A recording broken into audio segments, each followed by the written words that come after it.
మొత్తం డ్యామేజ్ దెబ్బతిన్నది అంతా పోయింది సార్. చాలు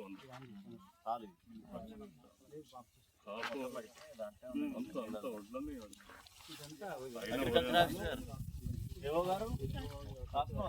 అయితే కుప్పలు పోయినాయి సార్.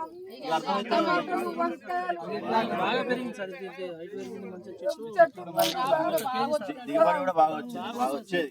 ఈ చెట్లన్నీ దెబ్బతిన్నాయి సార్. అదే కాత బాగుండి చెరువు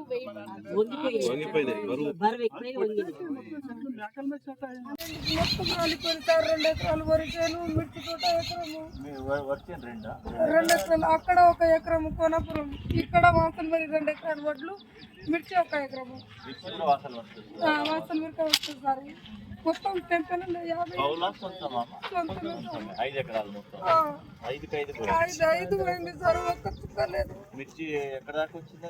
మొత్తం రాలింది. మొత్తం కింద ఇంత కుప్ప ఉంది సార్. మొత్తం ఇప్పుడు మొత్తం కింద ఉంది సార్.